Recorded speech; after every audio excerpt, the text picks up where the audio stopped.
Verso de número 4 de Mateus 6 diz assim: para que a tua doação seja dada ocultamente, e o teu pai, que vem em segredo, te recompensará publicamente. Segure na mão de quem está ao seu lado, diga: os resultados da tua doação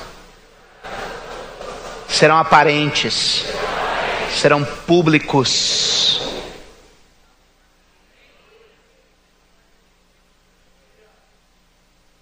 A doação na Bíblia é elevada a um nível espiritual, anote isso. A doação na Bíblia é equiparado a nível de questões espirituais. Quantos podem dizer amém? É interessante, querido, que a Bíblia vai colocar a crença no dar e receber a um nível elevado. Diga glória a Deus. Ela vai trazer um resultado material de colheita. Quem crê nisso? Toda doação vai gerar um resultado público de honra, de prosperidade, de liberação. E isso vai acontecer na nossa vida. O problema é que a igreja moderna, afastada da leitura bíblica, tem tirado o valor da doação. O problema são os extremos. Diga comigo: o problema são os extremos. As pessoas são muito extremistas. Ou elas vêm para um lado, que toda fala financeira é do diabo, é Satanás, é falso profeta, é o capeta, é o enganador, é o pastor ladrão, blá, blá, blá, blá. Quem já ouviu isso?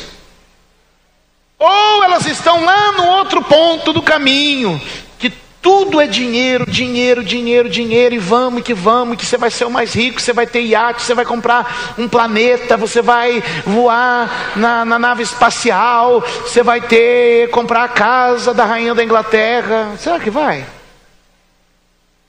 Mas quando a gente vem para a Bíblia, para a palavra, a gente vê que nem os pregadores da miséria, nem os pregadores do exagero, mas a gente tem uma obra para ser feita em cima da palavra. Diga comigo: tudo que Deus edifica, Ele edifica sobre a palavra. Mateus 7 diz que a palavra é a rocha onde a obra é apoiada. O Salmo 127 diz que o Senhor edifica e Ele não vai edificar fora da rocha. A Bíblia diz que Paulo falou assim: eu fui sábio construtor do meu ministério. Então sábio construtor procura a rocha firme para apoiar todas as coisas. Diga amém. Irmãos, eu podia cavar na areia e estar muito na frente, mas eu preferi cavar na rocha e ter segurança. Diga glória a Deus. Amém? Levante a mão e diga: cavar na rocha é mais duro, mas traz segurança. Dê um aplauso ao Senhor por esta verdade.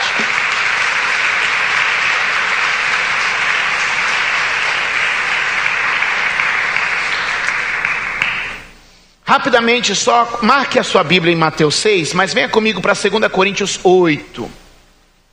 Pouquinho antes de onde estávamos, 2 Coríntios, capítulo de número 8. Amém?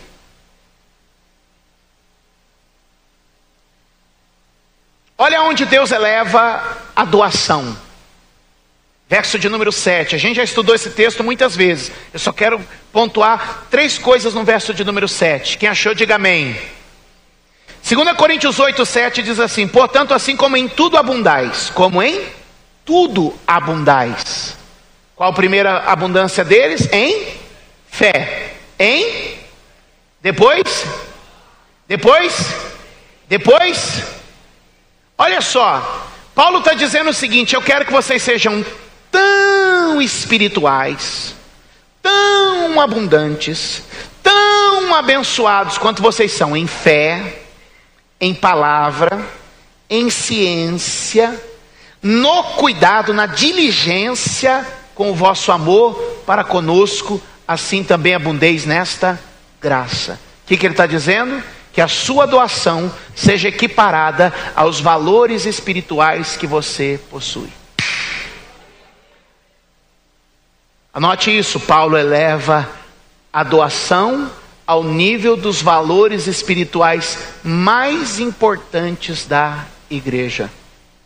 Ele falou para a igreja de Corinto: assim como vocês são na fé, como vocês são na palavra, como vocês são na ciência, sejam também nesta área na vida de vocês. Porque isso revela amor. Isso revela amor. E a Bíblia diz o que, ó? Fé passa, ciência passa, mas o amor permanece para sempre. Diga amém. Volte comigo para Mateus capítulo de número 6. Acharam? Verso de número 6, todo mundo comigo? Mateus 6,6 diz assim: Mas tu quando orares, entra no teu aposento, fecha a tua porta, ora o teu pai que está em oculto, e o teu pai que vê secretamente te... Eu quero destacar aqui, você já sabe da importância da oração. Quem perdeu a da semana passada, por favor, vá à internet, busca para que você tenha essa ministração da semana passada sobre oração. Amém? Sobre oração. Pastora Rosana, 2 minutos, vem cá e conta. Rápido.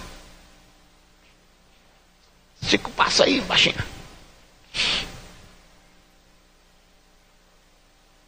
Diga comigo: orar é entregar a causa. Eu tenho um testemunho para contar do que Deus fez. A minha filha, ela usa Orts, né? E ela aplica Botox de 2 em 2 meses nas pernas. E ela teria que aplicar o Botox dia 30 de abril, só que ela não tinha Orts. E eu estava... Só para explicar, Botox é na perna. Para fortalecer os músculos, né? E Orts é a botinha ortopédica. Isso, né? a botinha Senão ortopédica. O pessoal não vai entender, só fazer a tradução. E aí eu mandei fazer pelo SUS as Orts, e quando foi para tirar as medidas, ele falou: olha, eu perguntei quanto tempo vai demorar para ficar pronta. Ele falou 3 meses. Eu falei: nossa, 3 meses, isso era março, ela tinha que aplicar dia 30 de abril. E aí eu falei: agora, só por Deus, né, eu preciso dessa Orts. Aí eu falei: vou ligar, não custa nada. Eu liguei para ele e falei: olha, eu preciso da Orts para dia 30 de abril, vê o que você consegue fazer. Aí ele falou assim: eu vou ver, fica tranquila que eu vou ver. E eu coloquei em oração, falei: Senhor, dia 30 de abril essa Orts precisa estar nas minhas mãos. E aí eu orei a Deus, entreguei a causa.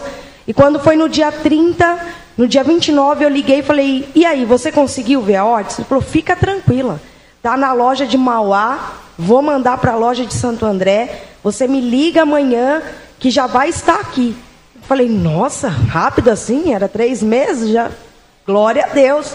Aí quando eu cheguei lá para pegar a Orts, ele falou: demorou muito? Eu falei assim: mais ou menos, né? Você falou que ia demorar 3 meses, menos de 1 mês ela chegou. Ele falou: não, sabe o que é? Que o seu caso é ação judicial, você entrou com uma ação judicial e a gente abreviou, né? Procurou ser mais rápido. Aí eu falei: mas como assim?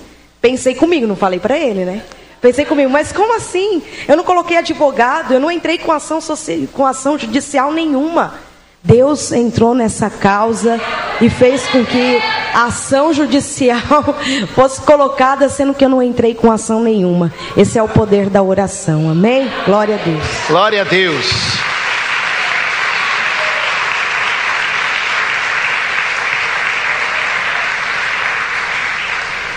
Semana passada falei como que a oração é uma delegação de autoridade para que Deus possa entrar e intervir na nossa causa. É a procuração que o advogado precisa para intervir. Ela não nomeou um advogado natural, mas nomeou um advogado espiritual. E o espiritual sujeita ao natural, porque a Bíblia diz que toda autoridade vem de Deus. Quantos podem dizer amém? Toda autoridade está submissa a Deus. Então quando eu vou a Deus, eu estou desencadeando uma cadeia, liberando uma cadeia de autoridade que vai liberar situações aqui na minha vida. Quantos creem nisso? Agora tem uma coisa poderosa que o texto diz, eu quero pontuar nesse antes da gente entrar no jejum, porque já está na hora de ir para casa.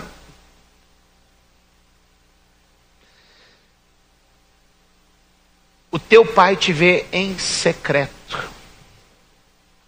O que o Espírito Santo falava comigo enquanto eu orava esta manhã, ele falou assim: diga ao meu povo. Quem é povo de Deus? Então estou falando com o povo certo. Diga ao meu povo que às vezes eles não vão me perceber, mas eu estou lá ouvindo. Porque tem gente que vem, eu oro e não sinto nada, eu oro e não vejo nada. E a palavra que o Espírito Santo me deu para te entregar hoje é: ele está ali em oculto, em segredo, em secreto. Você não viu, você não sentiu, você não percebeu, talvez nada aconteceu, e você está aqui, mas Deus está dizendo assim: meu filho, eu não estou me manifestando, eu não estou me apresentando, mas a tua oração está valendo. Deus não está se movimentando, mexendo, chacoalhando, mas a tua oração não está se perdendo, a tua oração não está escapando, a tua oração está chegando diante de Deus. Ah, mas eu não estou vendo nada mover, está tudo parado, nem um ventinho para balançar a folha. E Deus está dizendo: eu não estou aparecendo, eu estou em oculto, mas em oculto eu estou fazendo.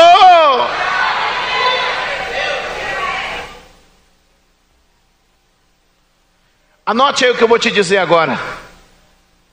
A palavra Deus não aparece no livro de Esther. Daqui a pouco eu falo sobre isso. Mateus capítulo de número 6, verso de número 16.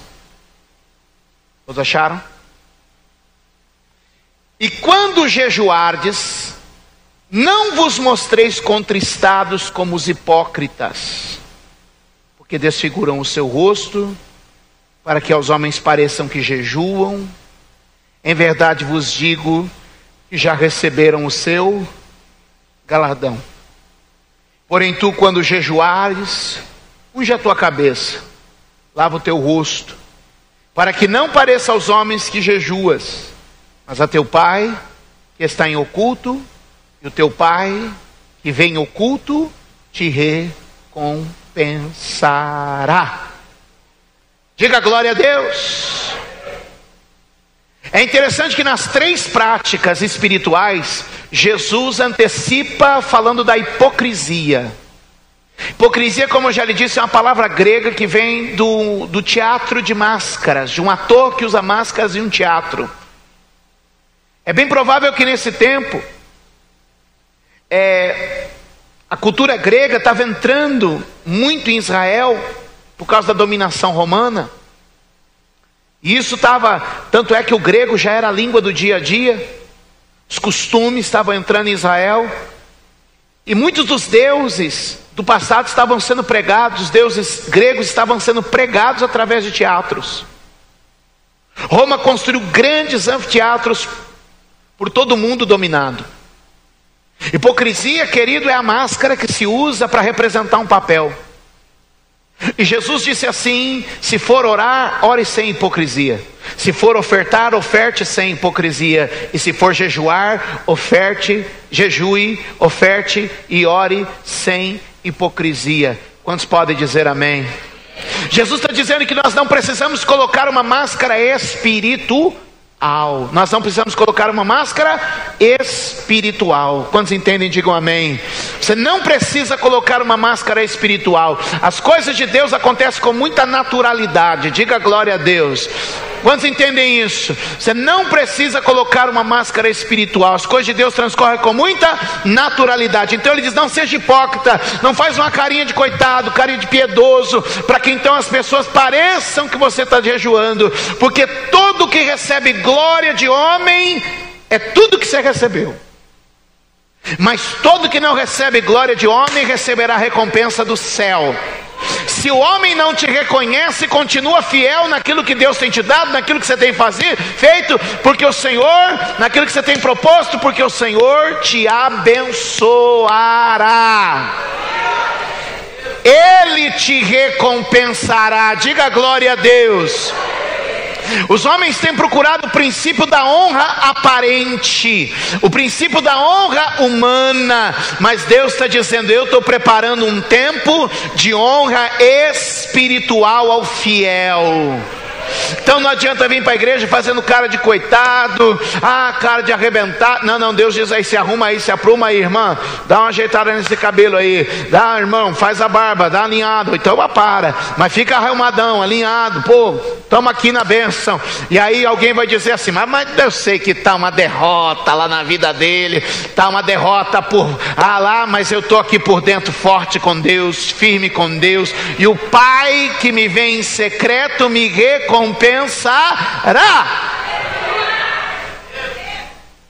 Diga comigo, jejuar é matar o natural para liberar o espiritual.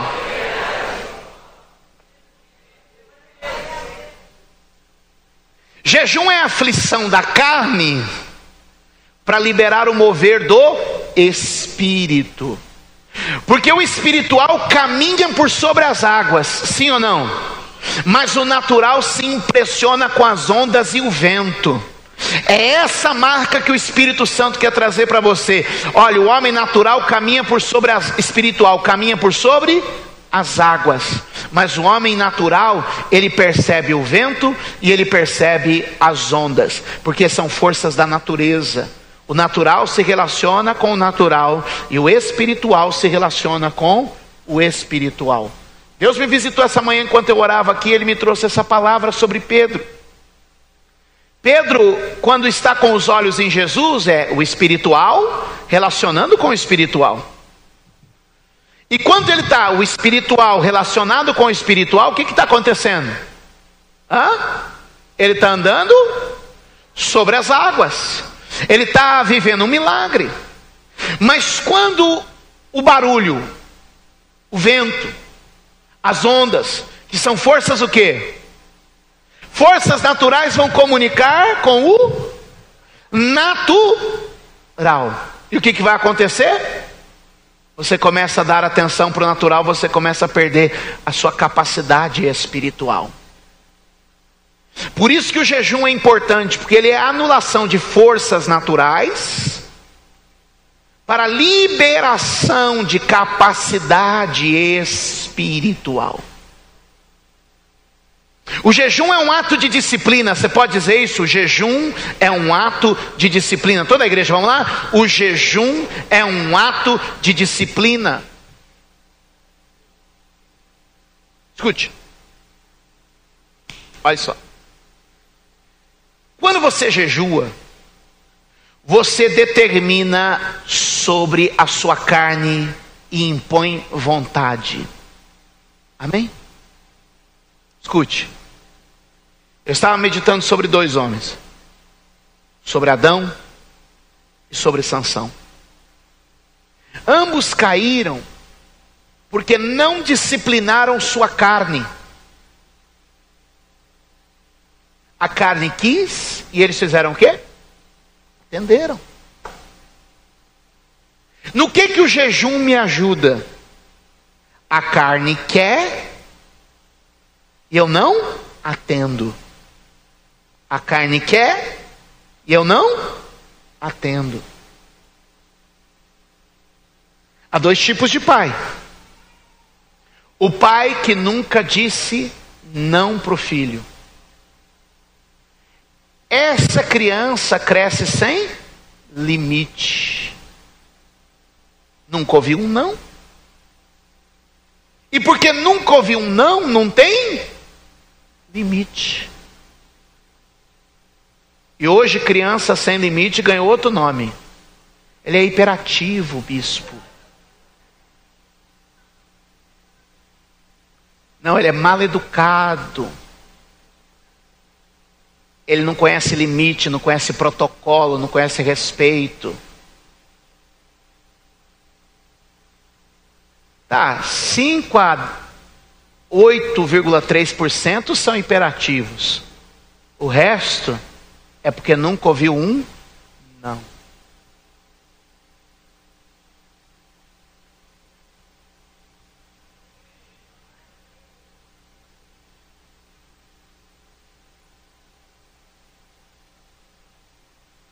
Domínio sobre a carne. Estava pensando nisso hoje de manhã. Ontem à noite Estava indo para casa, recebo a santa mensagem. Deus tem o seu WhatsApp? Não, é a esposa mesmo. Traga pão.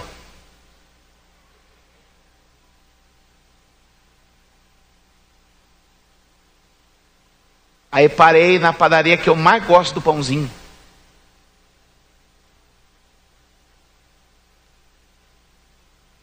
Eu já cheguei na hora do meu jejum para hoje.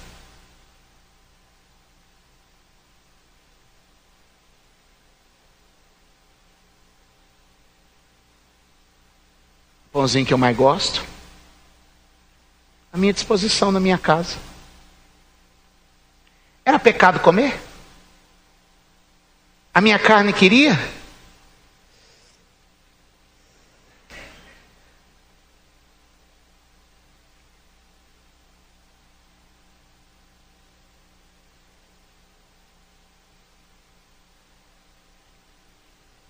Não, carne. Hoje, não. Aí acordei de manhã, estava ele lá. Olhando para mim, eu olhando para ele, aquele caso. Aí fui para... Eu tenho uns trabalhos. Eu faço uns bicos antes de ser pastor. Na verdade, eu acho que pastor virou bico. Esse trabalho de antes é que está sendo oficial. Acordo muito cedo, o primeiro trabalho é ser chapeiro, fazer pão com manteiga, ó, aquela coisa, botar na mesa para a criançada ir para a escola. Aí depois eu sou motorista de condução escolar para deixar todo mundo, que é de 3. Aí depois eu venho fazer um trampinho de pastor aqui. Escute. E aí fui lá eu de manhã, ó, na chapinha, aquele cheirinho, aquele pãozinho, aquele crocantezinho, que eu deixo aquela bordinha. Deixa eu pra lá. Quem está me entendendo? Mas aí eu olhei para a carne e disse: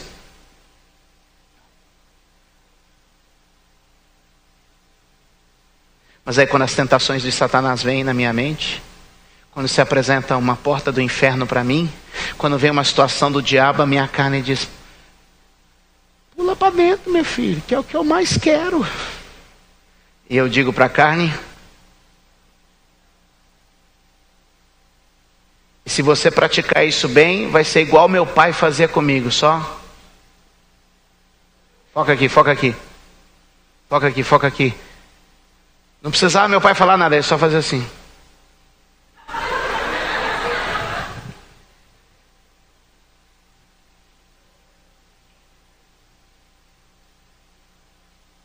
O jejum é a dominação da carne, para que prevaleça o espírito.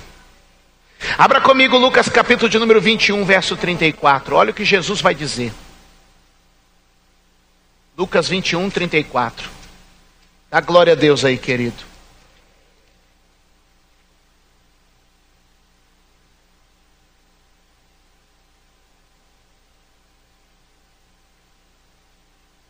Olha o que ele diz: olhai por vós, não aconteça que os vossos corações se carreguem de glutonaria, de embriaguez e dos cuidados da vida, e venham sobre vós de improviso, aquele dia. Amém? Olha o que ele está dizendo, que a glutonaria, a embriaguez e os cuidados da vida são sentimentos carnais, desejos da carne. E aí quando a gente começa, meu irmão, a trazer uma dominação sobre isso, Deus vai abençoando, e a gente vai prevalecendo e nos preparando para a volta de Jesus. Aí por esse texto aqui, ó, verso 35, porque virá como um laço sobre todos os que habitam na face da terra. Vigiai em todo o tempo, orando para que sejais aptos dignos de evitar todas essas coisas que hão de acontecer, de estar em pé diante do Filho do Homem. Uma igreja que jejua vai resistir às tentações, opressões e levantes de Satanás nos últimos dias. Os últimos dias serão terríveis, a carnalidade vai estar espalhada no mundo, mas a igreja que jejua estará fortalecida. Aleluia! Outra coisa, irmãos, a Bíblia vai dizer lá em Filipenses, só anote, nós não temos tempo para ir lá, em Filipenses capítulo 3, verso de número 19, que o Deus de muitos é o ventre, que o Deus de muitos é o ventre. O ventre é onde nós recebemos o alimento. E ele diz, alguns têm que o seu Deus é o próprio ventre. E se eu chego de manhã, eu quero pãozinho na chapa com manteiga, quentinho, cafezinho, cheiroso, mas eu digo assim, não, esse Deus que tenta nascer aqui dentro de mim, ele é dominado. Quantos pode dizer amém?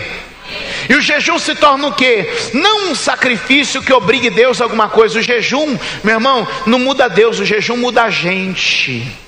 Amém? Tem gente que pensa que o jejum é para comover a Deus. Jejum não é greve de fome, jejum não é sacrifício. Não, jejum, meu irmão, é uma liberação do espiritual e uma repreensão ao carnal. Quantos podem dizer amém? Escute o que eu vou lhe dizer sobre o jejum de maneira muito objetiva. O jejum vai liberar você para revelações da palavra de Deus. O jejum vai liberar você para repreender demônios que você não repreendia e vitórias que você não tinha. Quantos podem dizer amém? O jejum vai permitir você conhecer o que Deus tem para a sua vida e para a sua casa. Quantos podem dar glória a Deus aqui? O jejum, meu irmão, vai despertar a sua sensibilidade espiritual para compreender o que Deus quer fazer por nós. Diga glória a Deus.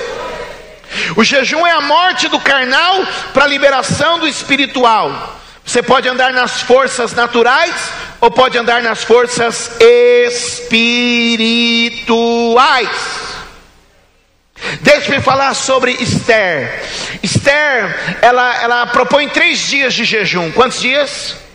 3 dias de jejum. Esther propõe 3 dias de jejum para entrar na presença do rei Assuero.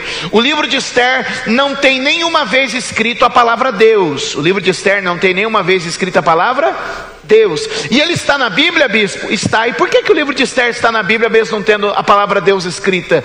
Porque, meu irmão, nosso Deus trabalha em silêncio, nosso Deus trabalha em oculto, e quem jejua, o Deus oculto há de recompensar. Diga glória a Deus.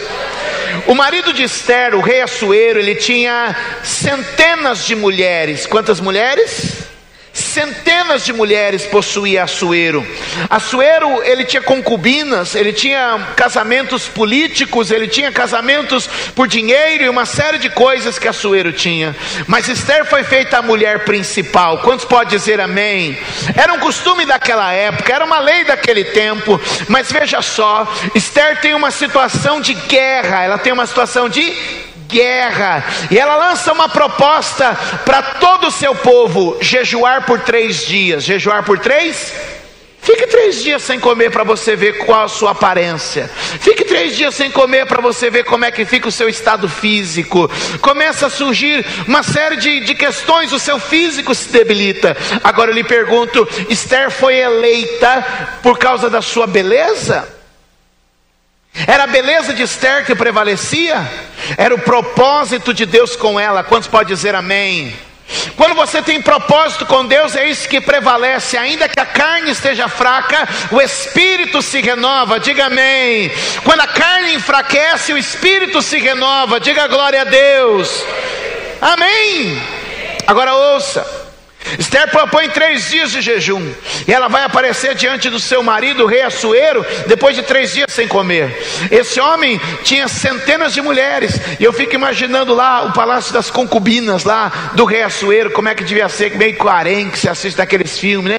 A mulherada lá, chapinha de um lado, creme do outro, e faz daqui, faz dali, e Esther 3 dias sem comer, e a mulherada só se cuidando, só se tratando, e cuidando do corpo, e cuidando da aparência, e Esther jejuando, e Esther buscando. Irmãos, Esther não estava talvez tão bela ou tão arrumada quanto aquelas mulheres, mas Esther tinha uma graça que estava derramada sobre ela. Quando ela entra na presença do rei Assuero, depois de 3 dias de jejum, ele estende o cetro do favor, o cetro da bondade, o cetro do milagre, e ela pode tocar no cetro, e diz que quando se toca no cetro, o rei faz uma promessa. Ele diz assim: olha, me pede e eu te dou até metade do meu reino, eu divido tudo que eu tenho com você, eu entrego nas tuas mãos. Esther é um tipo da igreja, diga amém. A igreja que jejua vai ter o cetro da graça. Ei, a igreja que jejua vai ter a mão de Deus estendida a nosso favor. A igreja que jejua vai experimentar os milagres de Deus. A mulher natural ia dizer assim: se daqui 3 dias eu vou entrar na presença do rei, eu vou agendar o que vai agendar? Vou agendar um spa, eu não entendo essas coisas, irmão, não é comigo esse negócio. Eu vou agendar um spa, eu vou agendar um negócio de beleza, eu vou agendar uma massagem, uma limpeza de pele, um cabeleireiro, uma manicure, um estilista, eu vou agendar. Não, ela falou assim: eu vou dizer para a carne não, eu vou dizer para a minha natureza não. O que eu tenho, o que ela tinha de mais forte, de mais destacado, era a sua beleza que se aparentava, mas ela disse: eu não vou usar armas naturais, eu vou usar armas espirituais. Ei, levante a sua mão. Chegou a hora de você usar armas espirituais na presença de Deus. Chegou a hora de você usar armas espirituais diante do Senhor. Quantos podem dar glória a Deus, dizer amém? Dá um aplauso a Jesus neste lugar.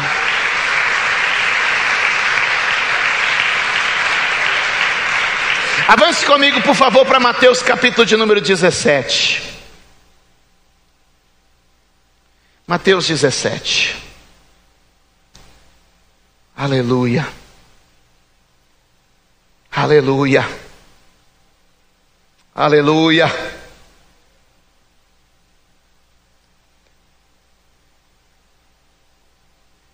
Verso de número 17. Jesus faz um diagnóstico dos discípulos. E ele diz assim, é triste. Verso 17, quem achou? 17 de Mateus diz: e Jesus respondendo disse: ó geração incrédula, até quando estarei convosco? Até quando vos sofrerei?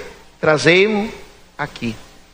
Qual foi, o que trouxe a limitação aos discípulos? Foi a sua incredulidade. O que trouxe a limitação aos discípulos foi a sua incredulidade. Agora desça um pouco para mim. Verso número 20, vamos lá? E Jesus lhe disse: por causa da vossa pouca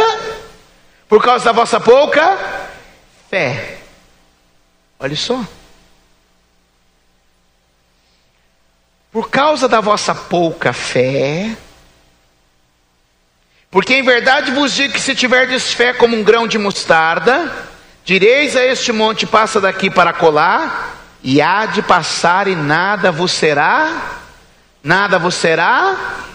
impossível. Nós somos limitados pela qualidade da nossa fé. Amém? Você pode escrever isso aí? Eu sou limitado pela qualidade da minha fé. Somos limitados pela qualidade da nossa fé. Aí Jesus diz assim no verso 21: mas esta casta de demônios não se expulsa, senão pela oração e pelo... Ora, Jesus precisa definir. Os discípulos não puderam expulsar por causa do quê? Por causa de fé, por causa de incredulidade, por um problema de fé. Agora, Jesus disse que aquilo não se resolveu por causa de falta de jejum e oração. Decide aí, Jesus. O jejum e a oração vai me levar a um novo nível de fé. O que Jesus quis dizer no texto foi isso. Vocês não puderam expulsar, vocês não puderam vencer por causa da incredulidade, porque há um problema de fé. E ele diz: esse tipo de vitória vocês vão alcançar apenas com jejum e oração. Não ia expulsar o demônio, mas jejum e oração ia fazer o quê? Ia aumentar o nível ou a qualidade da fé.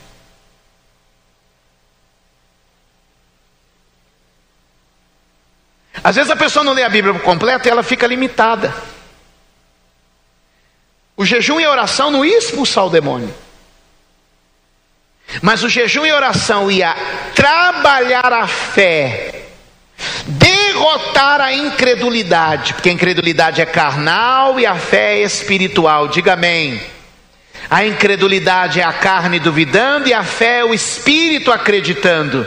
E aí Jesus diz assim: para atingir este nível de fé, para atingir essa qualidade de fé, era necessário que vocês orassem e jejuassem. E se vocês orarem e jejuarem nesta medida, se vocês orarem e jejuarem nesta medida, nada será impossível. Nada será impossível. Então, quando nós, queridos, nos reunimos aqui, eu já vou terminar porque deu a hora, para fazer esses 3 propósitos que Jesus prometeu nesses dias, são ensinamentos que você teve aqui. Qual o primeiro? O teu pai que te vê doando te recompensará publicamente. Aprenda a fazer suas doações ao Senhor. Aprenda a fazer suas doações a Deus. Aprenda a semear e a ofertar com ousadia, com liberalidade, sem restrição, porque virão recompensas públicas, notórias, materiais, contábeis, visíveis sobre a tua vida. Eu já estou profetizando e tem gente que não está recebendo, mas Deus está ministrando neste lugar, querido, que se nós tivermos uma vida de doação, de oração e de jejum, oração, doação e jejum, meu irmão, Deus vai começar a liberar vitórias, bênçãos, milagres, maravilhas no meio desta igreja, como nós nunca vimos em nenhum outro tempo. A visão que eu tenho para quinta-feira que vem, por favor, olhe para mim. A visão que eu tenho para quinta-feira que vem é que quando nós estivermos neste lugar na quinta-feira, Deus colocou no meu coração em oração nesses dias que nós vamos ter uma mudança na nossa história de ministério. Os primeiros 13 anos serão passados e Deus diz assim: tem coisa nova vindo. O novo começo, não é à toa que a palavra profética para 2015 é novos começos. Você vai entrar numa nova atmosfera espiritual a partir de quinta-feira que vem. Você vai entrar em um novo nível de vitórias espirituais a partir de quinta-feira que vem.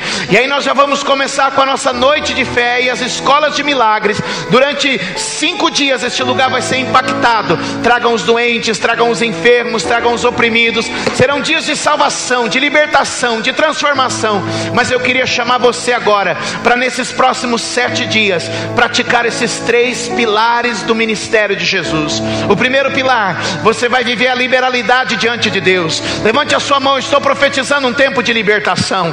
Toda avareza, toda miséria, todo engano, todo exagero, todo trauma, tudo que te exploraram, que te roubaram, tudo que te marcou negativamente nessa área, você vai ser um canal de doação, de bênção, de milagre, de oferta, e vai ter prosperidade sobre a tua vida, vai ter prosperidade sobre a tua casa. Eu quero que Deus libere você. Você vai seguir a direção de Deus nessa área, plantando semente e colhendo em nome de Jesus. Eu quero que você já separe o tempo e a hora da oração. O tempo é o período, a hora é o momento que você vai escolher. Eu vou orar de manhã, eu vou orar de tarde, eu vou orar de noite, 15 minutos, 10 minutos, 20 minutos, mas eu vou orar a Deus, eu vou colocar diante de Deus, eu vou buscar ao Senhor com um período de oração, eu vou vir para a igreja para estar no altar, eu vou me dobrar diante da casa do Senhor, eu vou ajoelhar lá na minha sala de madrugada. Deus vai começar a fazer coisa na sua vida que você não imagina. Vai estar tudo quieto lá na madrugada, mas Deus vai estar ali de olho em você. Vai estar tudo quieto ali na madrugada, mas Deus vai estar ali olhando, filmando, gravando e dizendo: eu tenho que recompensar, eu tenho que abençoar, porque eu prometi responder a esse gesto. Eu quero desafiar você até quinta-feira que vem. Marque um dia, 2, 3, não sei, de jejum. Marque um período ou outro de jejum. Comece a ter um dia na semana para jejuar. Comece a ter 2 dias na semana para jejuar. Eu elegi para mim, por exemplo, porque é um dia que para mim é importante e que eu quero ministrar. Eu quero jejuar na quinta-feira, eu quero jejuar no domingo, eu quero jejuar para ministrar e para pregar. Eu quero jejuar quando algo importante estiver para acontecer na minha vida, porque o jejum vai elevar meu nível de fé. fé, o jejum vai elevar meu nível de revelação, o jejum vai derrotar as minhas fraquezas carnais, e eu vou poder prevalecer de forma espiritual. Deus está dando armas para esta igreja, Deus está dando visão para esta igreja, e nós vamos, meus amados, andar na presença de Deus. O jejum pode ser questionado como um sacrifício, mas a etimologia da palavra sacrifício é muito importante. É uma palavra latina composta: sacrifício, sacro, ofício. Sacro, santo, ofício, trabalho. O que é jejum? Jejum é sacrifício. Sacrifício não é sofrer. Sacrifício é um santo trabalho. É uma coisa que eu dedico a Deus, é uma coisa que eu dou para Deus, é uma coisa que eu entrego para Deus, é algo que eu consagro. Eu coloco do lado santo, eu coloco do lado especial de Deus. E sabe que vai começar a liberar uma unção de tanta graça nesta igreja. Nós vamos ouvir de coisas que a gente nunca imaginou, em nome de Jesus. Quem acredita nisso, fica de pé. Eu quero orar com todos vocês aqui essa noite. Aleluia.